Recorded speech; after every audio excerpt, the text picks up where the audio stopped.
So let's talk about making it in film. We gotta manage our expectations, I think. And if you're trying to make it in film and you're trying to like have a successful film career, what does that even look like? Does that mean that you're on set every day?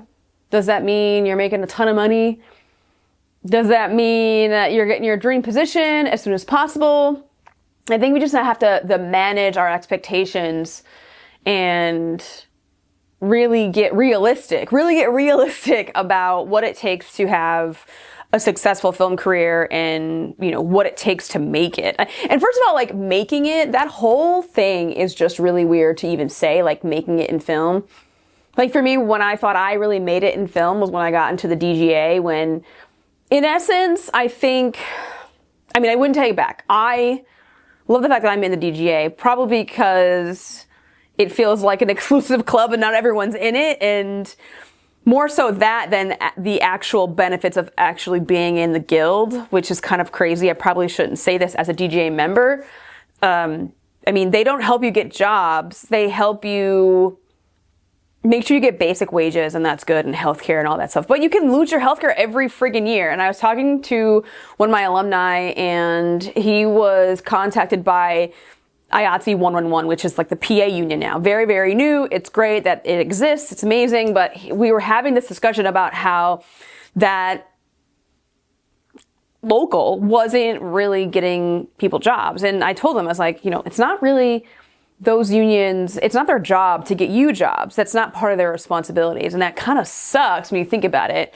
So, I mean, other IATSEs locals definitely do that. And it's kind of great because you can, some gaffer or whatever, or a Best Boy Grip or Best Boy Electric can call up the hall. That's what they call it, the hall, and say, hey, I need, 3 guys, 3 whatever to work tomorrow or something like that if they don't have anyone at their disposal. But that's like the last resort usually. It's not usually the first call. The first call are to people that they know. And this brings me to a comment that I recently got on one of my videos. And my video was talking about like how you should probably stop applying online. Stop applying online, because I am a real big advocate for expanding your network, getting to know people, connections, relationships, blah, blah, blah. And I'm trying to spin that negative image that networking has, and I'm trying to say like, hey guys, you don't have to be a slime ball to network. You don't have to be someone you're not in order to get to know people and make connections and build relationships in film. And a lot of people think that you have to, but when you're applying online, you're like applying to the abyss, guys. Let's be honest. And this comment was basically saying, he goes, yes, it sucks that you can't apply online and that you don't have any real viable option of getting jobs in film. You have to rely on your network, but then your network has the same people. And then if you think about it, other people's network is always the same people, same circle of friends. This is kind of like the mindset that this comment was going down, this very closed mindset. Now, this doesn't take into account when I step on set, I'm not going to know absolutely everybody. Even if I get brought on by a friend of mine, or even I get brought on by an AD that I know or something, I'm not going to know absolutely everybody, right? And I don't know, this comment kind of had this like closed off mindset of, well, if they're always in the same circles and I'm always in the same circles, these circles are never going to interlap and overlap, and I'm not going to get any jobs or whatever. So I'm kind of just, how do I address the audience, the people that are frustrated and they know that I'm telling them the truth. They know that I'm telling them real advice. But then when they think about, okay, Amber is giving me the option of networking to make it in film, I don't like networking because it doesn't go anywhere. It's like, that's such a closed off mindset. How do I help those people who they think like that? And I guess sometimes I have to say, like, I can't help everybody, right? And I mean, making it in film is just kind of this, it's like an elusive phrase, because I feel like once you're in film, you have to work so hard to stay there. You can have like a month or so off where you're just not on a job and people are like, oh, forgot about you. So it's a constant grind to kind of stay there and be in people's minds and making sure you're staying authentic and all this stuff.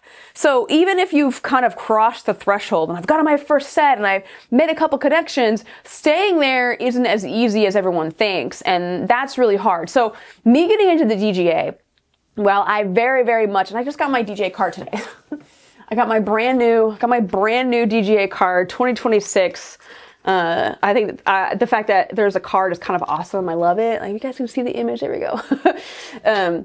But it just reminds me of like, okay, I worked hard to get into the DGA, but once I got into the DGA, it unveiled like this whole other mountain of problems or complications or just a whole other set of things that I had to tackle in order to keep working as an AD and not take jobs as a PA, because that's the problem when you submit your book and you get into DGA. It's like, okay, well, how do I transition the people that know me into, okay, this person is not a PA, they're an AD now. And that's such a hard transition to make.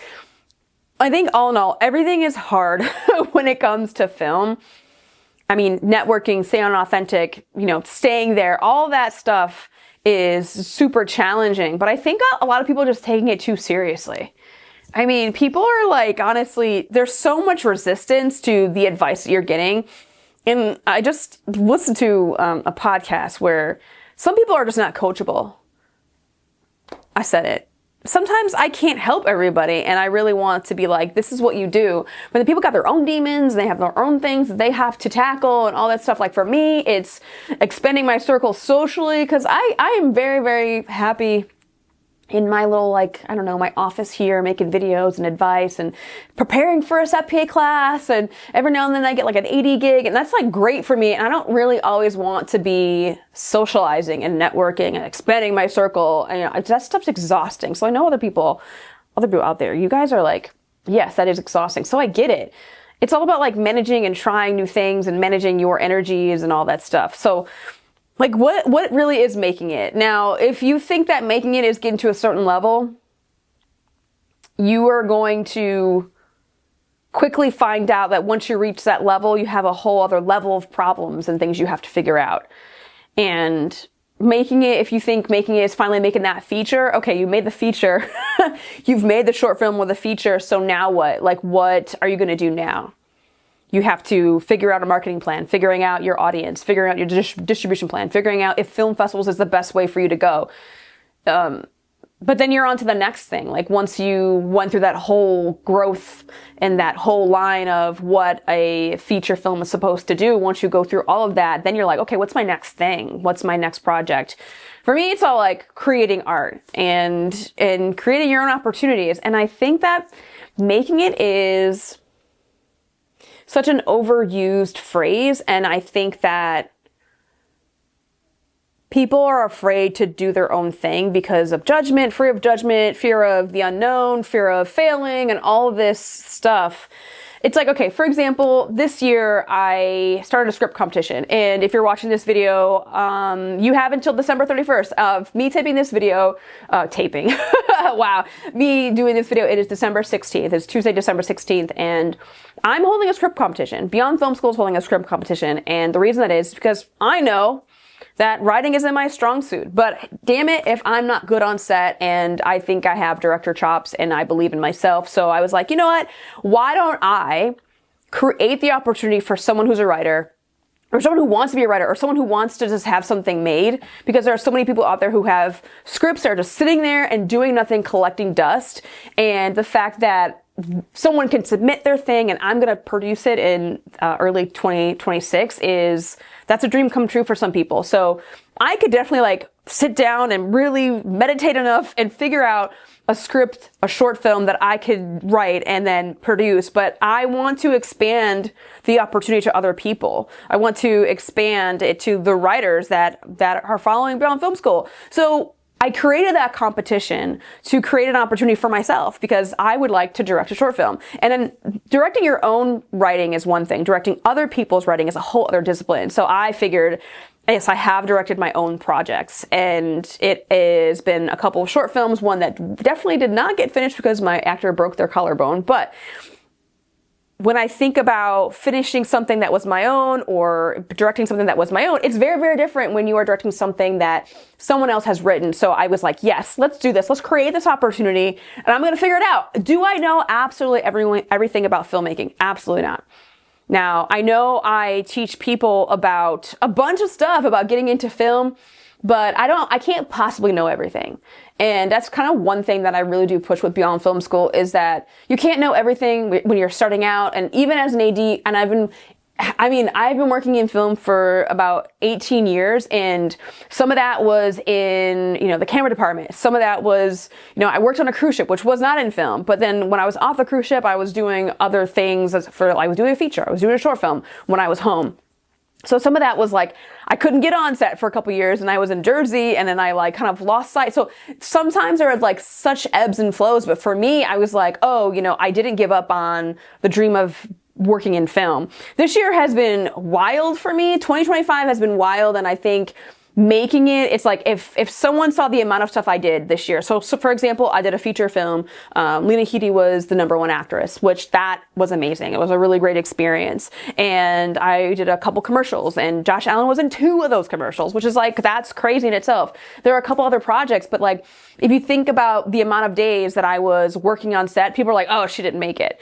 But for me, it's as long as I'm able to sort of live and still work in film and not burn out. Yes, I would like more AD work, but this whole making it thing, I mean, you have to define it yourself, if I'm being honest. And I think that, if I have any advice for someone who's truly, really trying to make it in film, make it in film. First of all, what is film success to you? What is that for you? Define your own success. Honestly, what is it? Being a PA every now and then? Is it making a short film every month? Is it hopping on a feature film and making that once a year? Who knows? I don't know what it is, but I know so many filmmakers and people who are in film who create their own opportunities, and that's what it's about. And I think that when you make it in film, you've created your own way. You've defined your own path, and I think a lot of people are afraid to do that. And even with Beyond Film School, I've done it a lot of different ways. For the film challenge that I have every year, I'm not making those films, but I am trying to fuel the fire of new filmmakers and making their short films and, helping them produce their films. So I think there's so much that you can do to create your own way. Just don't wait for anyone to hand you.